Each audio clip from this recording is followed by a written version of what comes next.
मैं doctor Sanjeev Pandey global touch international की doctor Pandey की स्वास्थ्य पाठशाला में आपका स्वागत करता हूँ। हम लोग कॉन्स्टिपेशन जैसे विषय, कब्ज जैसे विषय पे चर्चा कर रहे थे। हम लोग बात कर चुके कस क्यों होता है कब्ज, क्या क्या कारण होते हैं, क्या क्या चीज़ें ध्यान रखनी चाहिए। अब कई बार हम कंटेमिनेटेड या गड़बड़ पानी या खाना ऐसा खा लेते हैं कि ऐसे जीवाणु हमारे शरीर के अंदर चले जाते हैं जो आँत में जाके इन्फेक्शन करते हैं। कीड़े वहाँ पर पैरासाइट डेवलप होते हैं जो कि आँत में हमारे रहते हैं, हमारे बैक्टीरियल फ्लोरा को डिस्टर्ब करते हैं और आँतों में स्वेलिंग लाते हैं। जब स्वेलिंग आँतों में आ जाती है तब आप ये समझ लीजिए कि एक पाइप है, उसमें अगर सकरा हो गया स्वेलिंग की वजह से, तब उससे जो कुछ भी पास होना होगा वो बड़ी मुश्किल से पास होगा।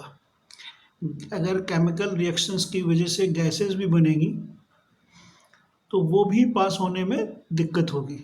तब आपको उलझन महसूस होने लगती है कि सुबह गए फ्रेश होने, नहीं हुए, फिर आपने उस पर चाय पी, कुछ लोगों ने तंबाकू का सेवन किया कि प्रेशर बने और हम रिलीज़ हो जाए, बाउल हमारा रिलीज़ हो जाए पूरी तरह से। लेकिन कुछ दिनों बाद वो हैबिट बन जाती है, फिर उसके बगैर आपको मोशन होता ही नहीं है, इस तरह के उपाय के बगैर। तो कोशिश ये करें, तो टेक होम मैसेज ये है कि आप जब भी ऐसी सिचुएशन आए तो आप उपवास करें, ज़्यादा से ज़्यादा पानी पिएं और लिक्विड डाइट पे रहें। दूसरी चीज़, रेगुलर उसमें आप रात का खाना अगर किसी कारणोंवश आप 7, साढ़े 7, 8 बजे तक नहीं ख़त्म कर पाते हैं तो फिर आप या तो मील स्किप कर जाएं, उसकी जगह पर कुछ हल्का फुल्का ले लें, या फिर रात का खाना हमेशा हल्का ही रखें, जो सुपाच्य हो। खिचड़ी ले सकते हैं, गली हुई खिचड़ी ले सकते हैं। इस तरह से आप चीज़ों को करें और आप अगर ऐसा करने में सक्षम होंगे तो सुबह उठेंगे जब आप, तो धीमे धीमे आपका मोशन क्लियर होने लगेगा। दूसरी बात, आपके खाने में रफेज होना चाहिए, जो रेशेदार चीज़ें हैं वो ज़्यादा होनी चाहिए। खाने में जो आप खाना बनाएं उस खाने को ज़्यादा गरिष्ठ न करें, ज़्यादा ऑयल से डीप फ्राई ये सब चीज़ें न करें। अकेजनली, क्योंकि पहले समय में जब मेहमान आते थे या त्यौहार होता था तभी तली भुनी चीज़ें हम लोग खाते थे, पूड़ी सब्जी या इस तरह की सब्जी वगैरह बन जाती थी जो हैवी होती थी कि मेहमान का स्वागत करना है। और दूसरा कारण होता था, बहुत सारे लोग दूसरे के घरों का कच्चा खाना नहीं खाते थे। लेकिन आज की तारीख में ऐसा नहीं है, हम रोज़ तला भुना, क्योंकि हर चीज़ अवेलेबल है हमारे पास। समोसा है, पिज़्ज़ा है, बर्गर है, चाउमीन है, पूड़ी पराठा है, हर चीज़ अवेलेबल है तुरंत, ये चाहे वो शहर हो और चाहे गांव। तो इसलिए जो साधारण भोजन है उसकी जगह ज़्यादा से ज़्यादा गरिष्ठ भोजनों ने ले लिया है। इस और फ्रीक्वेंसी भी ज़्यादा है, क्योंकि हर मील के बीच कम से कम 3 घंटे का गैप होना चाहिए, जो मुख्य मील है।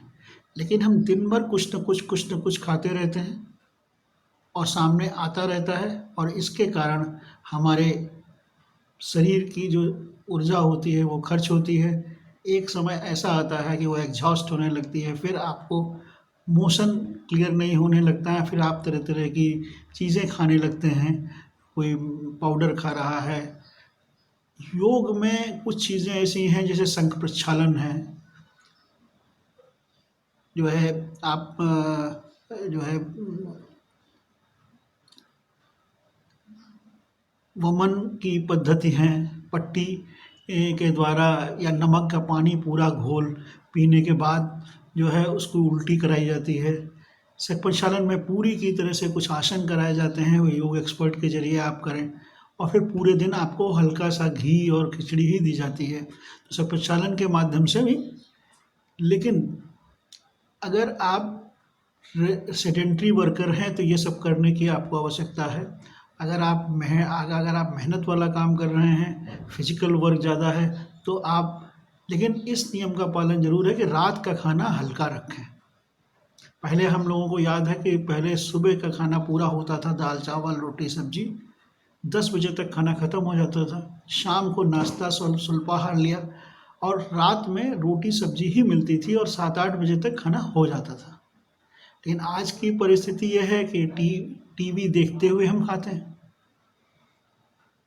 एक तरफ दिमाग में टीवी चल रहा होता है, सीरियल चल रहा होता है, एक तरफ खाना चल रहा होता है, तो आपके प्रॉपर जूसेस भी नहीं निकलते हैं। तो इन सब चीज़ों का ध्यान रखते हुए हम लोग अपना ध्यान रखें। और अगर आपको ये एपिसोड पसंद आया हो तो आप इसको लाइक करें, चैनल पसंद आया सब्सक्राइब करें, कमेंट्स ज़रूर करें, इससे सुधार करने में आप मदद मिले। और इसके अलावा आप जो हैं GTI स्वास्थ्य पाठशाला @gmail.com पर भी अपने सुझाव भेज सकते हैं। कल हमारे बीच किंग जॉर्ज मेडिकल यूनिवर्सिटी के प्रोफेसर नरसिंह वर्मा जी होंगे इस विषय पर और बातें बताने के लिए। धन्यवाद।